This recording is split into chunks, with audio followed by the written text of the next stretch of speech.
नमस्कार विद्यार्थी मित्रांनो, तर आपण अगोदरच्या लेक्चर मध्ये आर्थिक विकासातील मुख्य समस्या याविषयी माहिती बघत होतात। तर त्यामध्ये एकूण 8 मुद्द्यांचा आपण अभ्यास केलेला आहे। तर या लेक्चर मध्ये राहिलेले जे काही मुद्दे आहेत यांचा आपण विचार करू। तर पुढला मुद्दा आहे लोकसंख्येची बेसुमार वाढ।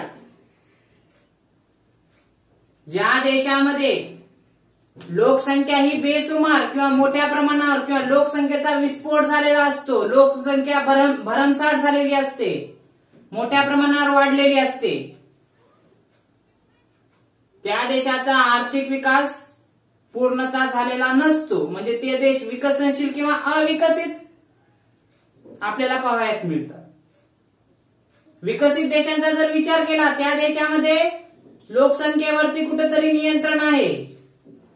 हम दो हमारे दो याप्रमाणे कुठेतरी लोकसंख्या नियंत्रणात आणलेली आहे। जर चीनचा जर विचार केला तर चीनने हम दो हमारा एक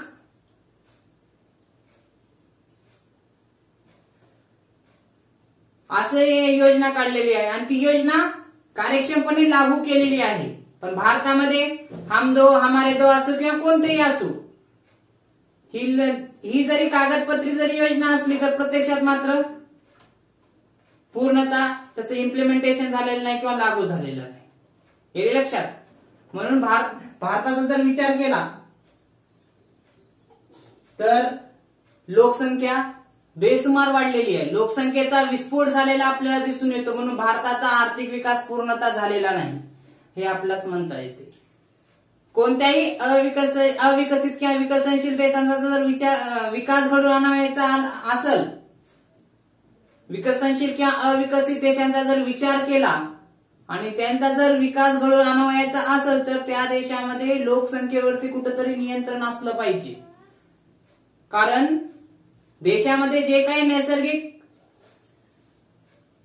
संसाधने असतील किंवा उपलब्ध साधन संपत्ती असेल किंवा भांडवलाची निर्मिती असेल किंवा रोजगाराची निर्मिती असेल, ही जर लोकसंख्या जर कमी असेल तर प्रत्येकाला ते मुबलक प्रमाणात मिळतील। पण लोकसंख्या जर भरमसाठ असेल तर अशा वेळेस प्रत्येक व्यक्तीला जमीन असेल किंवा साधन संपत्तीचं वाटप असेल किंवा उत्पन्नाचं वाटप असेल किंवा संपत्तीचं वाटप असेल, हे असमान होत राहील आणि त्या देशाचा विकास पूर्णतः होणार नाही।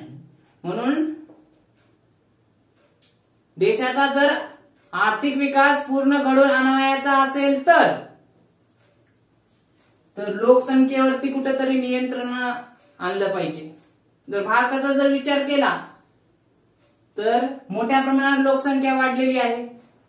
तर लोकसंख्या वाढल्यामुळे काय होते बघा, अन्नधान्याचा तुटवडा होतो। लोकांना मुबलक प्रमाणामध्ये प्रत्येक व्यक्तीला अन्नधान्य उपलब्ध होत नाही, म्हणजे तिथं तुटवडा निर्माण होतो। बेकारीची समस्या निर्माण होते, अर्थव्यवस्थेमध्ये मोठ्या प्रमाणावर बेकारी निर्माण होते, लोकांना रोजगार किंवा लोकांना काम मिळत नाही लोकसंख्या वाढल्यामुळे। पूर्णच लोकांना बचत व गुंतवणुकीमध्ये घट होते, लोकांना कामच मिळत नसल्यामुळे लोकांना उत्पन्नच मिळणार नाही, उत्पन्न मिळत नसेल तर बचत होणार नाही, बचत नसेल तर गुंतवणूक नाही, म्हणजे घट होणार आहे। त्यानंतर श्रमाचा निकृष्ट दर्जा, ज्यांना कुणाला काम मिळालेलं आहे त्यांना जर अपेक्षेप्रमाणे जर उत्पन्न किंवा मोबदला भेटला नसेल तर त्यांचा कामाचा दर्जा कसा असेल, निकृष्ट असेल। त्यानंतर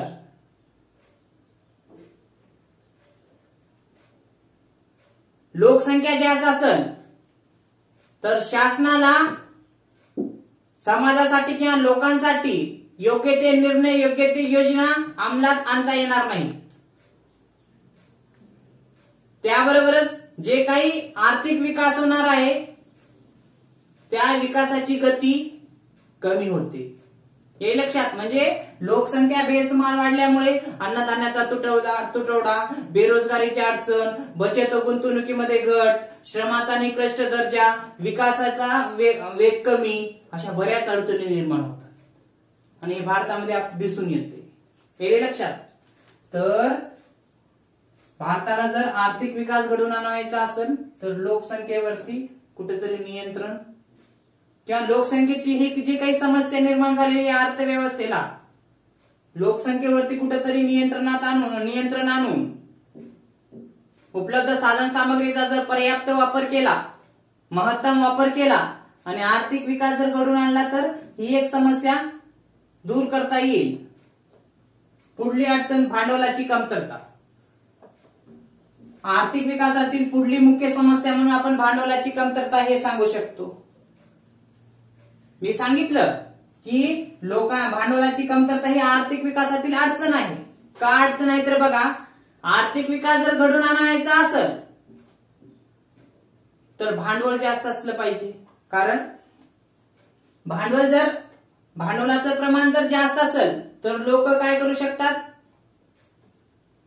वेगवेगळ्या व्यवसायामध्ये गुंतवणूक करू शकतात. किंवा भांडवल जर जास्त असेल तर यंत्रसामग्री, ज्या काही मशिनरी असतील यांची मोठ्या प्रमाणावर खरेदी करून उत्पादन करता येईल. पण भारतामध्ये असं दिसून येत नाही. भांडवलाची कमतरता असल्यामुळे, आता भांडवलाची कमतरता कशामुळे निर्माण होते तर लोकांची बचत कमी असल्यामुळे किंवा गुंतवणूक कमी असल्यामुळे भांडवलाची समस्या निर्माण होते. येईल लक्षात. किंवा भांडवलाची कमतरता आपण आणखी कारण सांगू शकतात. कौटुंबिक उत्पन्नाची पातळी कमी असणं. जे काही प्रत्येक कुटुंब आहेत यांची जर उत्पन्नाची पातळी कमी असेल, उत्पादन जर उत्पन्न यांचं जर कमी असेल तर बचत कमी तर गुंतवणूक कमी आपण म्हणू शकतो. त्याबरोबरच देशामध्ये बचत संस्थांची विस्कळीत संघटना आपण सांगू शकतो. ज्या काही बचत संघटना कार्यरत आहेत अर्थव्यवस्थेमध्ये यांची विस्कळीत संघटना म्हणजे ती संघटना कार्यक्षमपणे काम करत नसेल. हे लक्षात. ही एक आपण भांडवलाची कमतरतेसाठी कारण सांगू शकतो. त्याबरोबरच आपण सांगू शकतो असंघटित भांडवल बाजार. ज्या देशामध्ये असंघटित भांडवल बाजार असेल त्या देशामध्ये भांडवलाची कमतरता नक्कीच असेल. भांडवल निर्मितीचा दर कमी असेल. हे लक्षात. त्यासोबतच श्रीमंत व्यक्तींचे अनावश्यक खर्च. आता श्रीमंत व्यक्तीकडे उत्पन्नाचं प्रमाण अधिक असते, ते बचत आणि गुंतवणूक करून भांडवलाची निर्मिती करू शकतात. पण श्रीमंत लोकांचे अनावश्यक खर्च असतात, जसे लग्न असेल, लग्नासाठी खूप खर्च. हे लक्षात. त्याबरोबरच असेल वाढदिवस असेल, मोठ्या प्रमाणावर खर्च. असे वेगवेगळे त्यांच्या ज्या काही सवयी आहेत त्या सवयी किंवा मग जे काही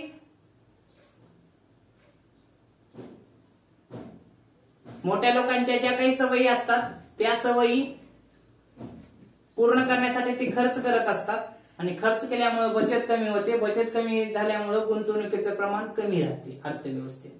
आणि जर मध्यमवर्गीय किंवा गरीब लोकांचा जर विचार केला तर त्यांना रोजगाराचं प्रमाण कमी असते. उदरनिर्वाह करण्यासाठीच पुरेसा पैसा मिळत नाही तर ते लोक बचत कुठून करणार. म्हणून अर्थव्यवस्थेमध्ये भांडवलाची कमतरता हे एक मुद्दा सांगू शकतो. मग शासनाने काय केलं पाहिजे, अर्थव्यवस्थेमध्ये वेगवेगळ्या मार्गाने भांडवलाची निर्मिती केली पाहिजे. भांडवलाची निर्मिती करून आर्थिक विकास घडवून आणण्यासाठी प्रयत्न केले पाहिजे. भांडवलाची कमतरता जर दूर केली तर आर्थिक विकासामधील एक समस्या दूर झाली म्हणून आपण म्हणू शकतो. पुढला अपूर्ण बाजारपेठ. हे लक्षात. अपूर्ण बाजारपेठ आता अविकसित किंवा विकसनशील राष्ट्रात विकसित राष्ट्रांच्या तुलनेत अपूर्ण बाजारपेठ असलेली दिसून येते. ही एक आर्थिक विकासातील अडचण आपण सांगू शकतो. कोणती अडचण की बाबा आर्थिक विकासातील मुख्य समस्या म्हणून आपण अपूर्ण बाजारपेठ म्हणून सांगू शकतो. ज्या राष्ट्रामध्ये बाजारपेठेचा विकास पूर्णतः झालेला असतो ते देश विकसित असू शकतात. पण ज्या देशामध्ये अपूर्ण बाजारपेठ असते, बाजारपेठेचा विस्तार कमी प्रमाणात झालेला असतो, त्या देश किंवा त्या देशांचा आर्थिक विकास झालेला नसतो असं आपण म्हणू शकतो. उदाहरणामध्ये आपण सांगू शकतो भारताचा जर विचार केला, भारतामध्ये अपूर्ण बाजारपेठ आपल्याला दिसून येते. अपूर्ण बाजारपेठ मध्ये आपण सांगू शकतो भारतामधील काही राज्यामध्ये बाजारपेठ मुबलक प्रमाणात आहे, तर काही राज्यामध्ये बाजारपेठाची कमतरता भासून येते. किंवा आपण उत्पादित केलेली वस्तू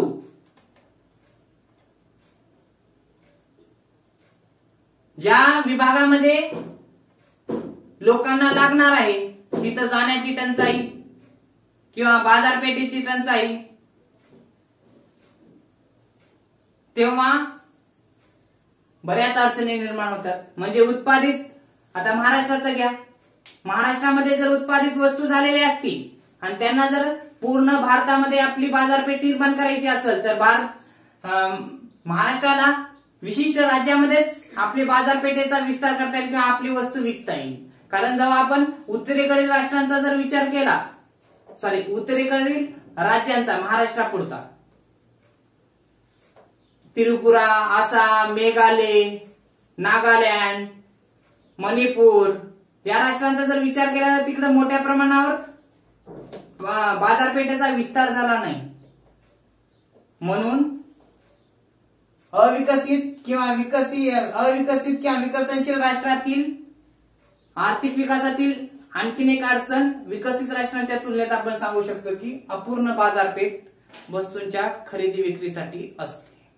पुढला पॉइंट, आधारभूत सुविधांची उणीव. आता आधारभूत सुविधांची उणीव म्हणजे आधारभूत सुविधा कोणत्या कोणत्या असतात बघा. आता आधारभूत सुविधा कोणत्या कोणत्या असतात तर ऊर्जा असल, शक्ती असल, बँकिंग सेवा असल, विमा सेवा असल, संदेशवहन व्यवस्था असल, विज्ञान तंत्रज्ञान असल, वाहतूक व्यवस्था असेल, असे सर्व मिळून आधारभूत संरचना निर्माण होतात. मग विकसित राष्ट्रांच्या तुलनेत विकसित राष्ट्रामध्ये मुबलक प्रमाणात, मोठ्या प्रमाणात आधारभूत सुविधा उपलब्ध असतात. पण भारतासारख्या किंवा विकसनशील किंवा अविकसित राष्ट्रात आर्थिक विकासातील ही एक समस्या आहे. त्यांना अपेक्षेप्रमाणे पायाभूत सुविधांची उपलब्धता होत नाही. म्हणून त्यांचं उत्पादन म्हणा, त्या उत्पादनाला आवश्यकतेनुसार बाजारपेठ म्हणा, आवश्यकतेनुसार तंत्रज्ञान म्हणा, मिळत नाही. म्हणून ते देशाचा आर्थिक विकास होऊ शकत नाही. जर आर्थिक विकासातील ही एक अडचण जर कमी झाली, आधारभूत सुविधा किंवा आधारभूत ज्या काही आवश्यक बाबी आहेत, पायाभूत सुविधा, त्यात जर विकसनशील किंवा अविकसित राष्ट्राला मुबलक प्रमाणामध्ये प्राप्त झाल्या किंवा मग त्या देशाने निर्मिती केली किंवा आवश्यकतेनुसार उपलब्ध करून घेतले तर नक्कीच त्या देशाचा आर्थिक विकास होऊ शकतो. पुढला, आंतरराष्ट्रीय व्यापारातील तूट. आंतरराष्ट्रीय व्यापारातील तूट आपण सांगू शकतो की विकसित राष्ट्रामध्ये जे काही उत्पादन केलं जाणार आहे ते दर्जेदार आणि कार्यक्षम असणार आहे.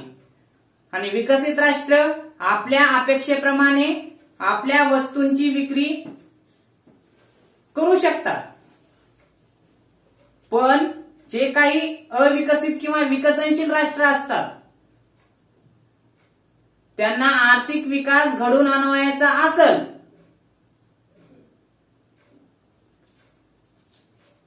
तसंच आर्थिक विकास घडवून आणण्यासाठी एक समस्येला सामोरे जावं लागतंय. कोणत्या तर आंतरराष्ट्रीय व्यापारातील तूट.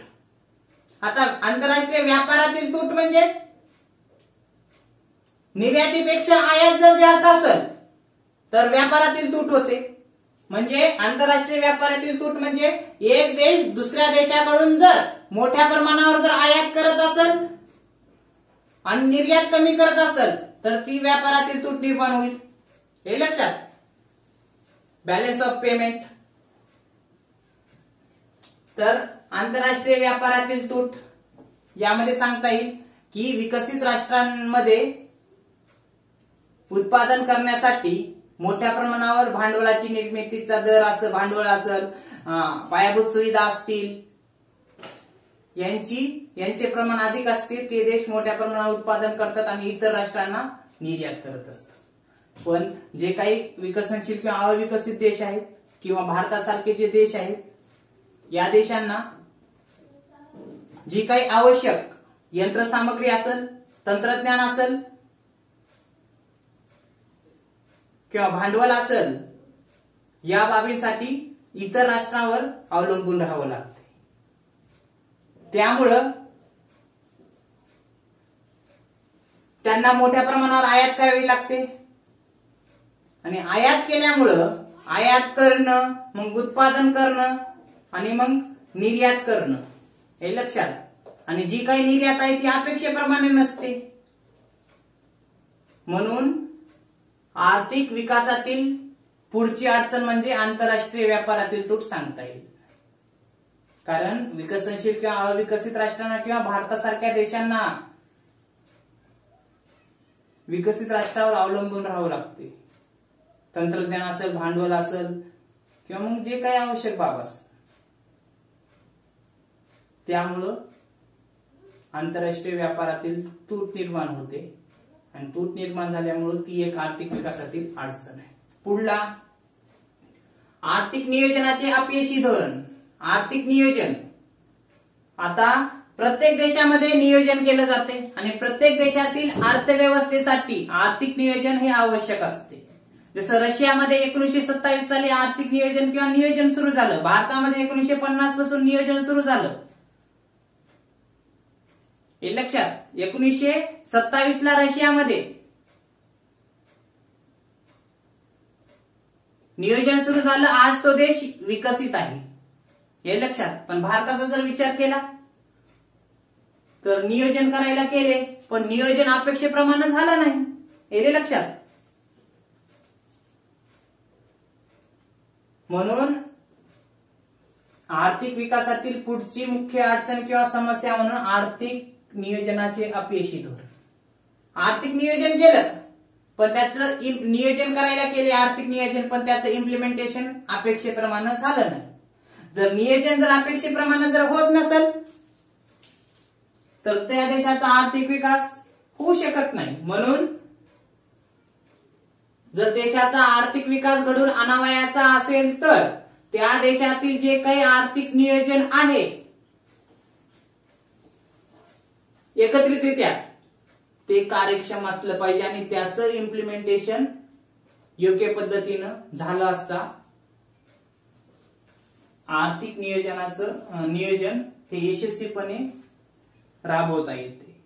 आणि यशस्वीपणे जर राबवलं तर आर्थिक नियोजनाचं जे काही अपयशी धोरण आहे ते कमी होऊ शकते आणि आर्थिक विकासातील एक समस्या कमी होऊ शकते. त्यानंतर पुढला पॉइंट, परकीय गुंतवणुकीचे अल्प प्रमाण. जे काही विकसित राष्ट्र आहेत परिपूर्ण असतात,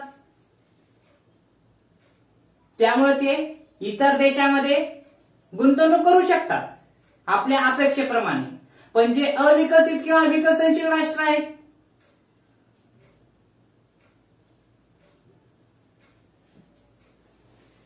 यांचं गुंतवणुकीचं प्रमाण कमी असते. त्याबरोबरच जे काही विकसित राष्ट्र आहेत हे राष्ट्र आपल्या अपेक्षेप्रमाणे विशिष्ट अर्थव्यवस्थेमध्येच गुंतवणूक करत असतात. पण भारत किंवा भारतासारख्या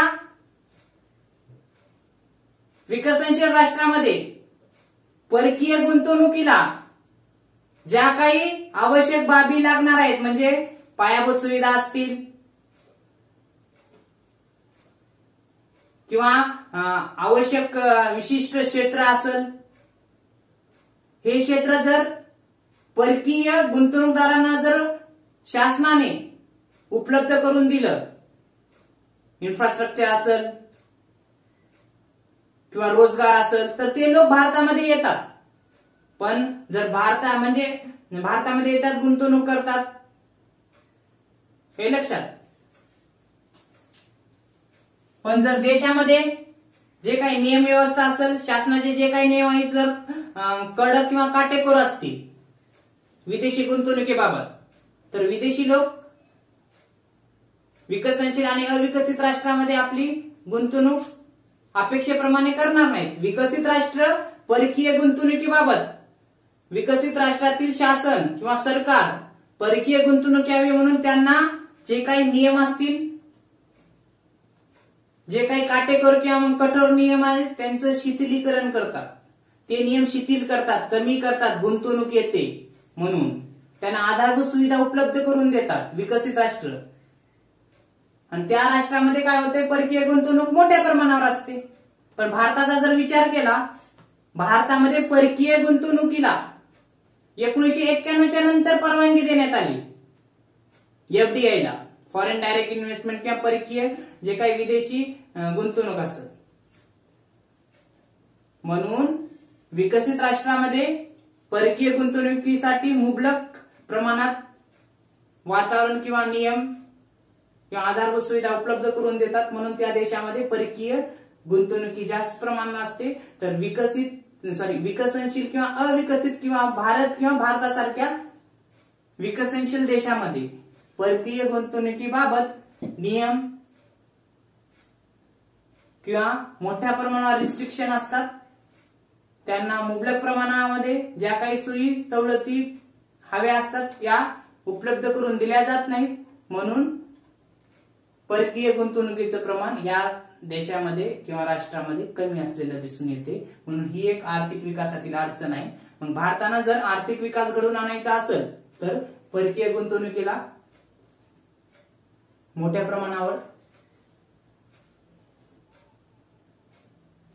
उपलब्ध करून दिले पाहिजे, जे काही आवश्यक बाब आहे. आता भारतामध्ये 51% परकीय गुंतवणूक करता येते. काही क्षेत्रामध्ये इन्शुरन्स असेल, मेडिकल असेल, अशा ह्याच्यामध्ये 100% करता येते. पण जर सर्व क्षेत्रामध्ये जर काही क्षेत्रामध्ये जर 100% आणखीन जर वाढवलं तर भारताचा आर्थिक विकासासाठी परकीय गुंतवणुकीचं प्रमाण मोठ्या प्रमाणावर वाढू शकते, ही एक सांगू शकतो. आणि परकीय गुंतवणुकीचं प्रमाण जर वाढवलं तर आर्थिक विकासातील ही एक समस्या कमी होऊ शकते. आणि शेवटचं अकार्यक्षम प्रशासन व्यवस्था. अकार्यक्षम प्रशासन व्यवस्था. तर बघा, ज्या देशामध्ये प्रशासन व्यवस्था ही अकार्यक्षम असते ते देश एकतर विकसनशील किंवा अविकसित असतात. आणि ही एक आर्थिक विकासातील अडचण आहे. आर्थिक विकास जर घडवून आणायचा असेल अर्थव्यवस्थेला तर प्रशासन व्यवस्था कार्यक्षम पद्धतीने कार्यरत असली पाहिजे. कारण प्रशासनाला किंवा शासनाला समाजासाठी आरोग्य असेल, शिक्षण असेल किंवा जे काही समाजासाठी आवश्यक बाबी असतात ते उपलब्ध करून द्यावे लागतात. कारण शासनाला समाजासाठी आवश्यकतेनुसार कार्य करावी लागतात. मग आता ती कार्यक्षम पद्धतीने जर प्रशासन व्यवस्था जर कार्यरत असेल, हे लक्षात, तर त्या देशाचा आर्थिक विकास होऊ शकतो. नसता जर शासन व्यवस्था जर अयशस्वीपणे कार्यरत असेल, शासनाचं समाजासाठी कार्य व्यवस्थित नसेल, समाजासाठी ज्या काही योजना असतात त्या हितकारक नसतील किंवा शासनाचं समाजासाठी किंवा मग प्रशासन व्यवस्थेवरती जे काही प्रशासन समाजासाठी कार्य करत आहे त्यावरती जर शासनाचं योग्य पद्धतीने नियंत्रण नसेल तर अशा वेळेस आर्थिक विकास कुठेतरी खंडित होतो किंवा आर्थिक विकासामध्ये कुठेतरी खंड पडतो. म्हणून अर्थव्यवस्थेचा आर्थिक विकास घडवून आणायचा असेल तर त्या राष्ट्रामध्ये प्रशासन व्यवस्था ही कार्यक्षम पद्धतीने असली पाहिजे. आणि अर्थव्यवस्थेमधील प्रत्येक व्यक्तीला जी काही जबाबदारी दिलेली असते ती जबाबदारी त्या व्यक्तीने जर अतिशय कार्यक्षम पद्धतीने जर पूर्ण केली, नक्कीच त्या देशाचा आर्थिक विकास होऊ शकतो आणि ही एक आर्थिक विकासातील अडचण दूर करता येते. या पद्धतीनं आर्थिक विकासातील मुख्य समस्या किंवा अडथळे सांगता येतील. जे काही पुढला मुद्दा असेल यापुढे ते आपण पुढल्या लेक्चरमध्ये घेऊ. ओके.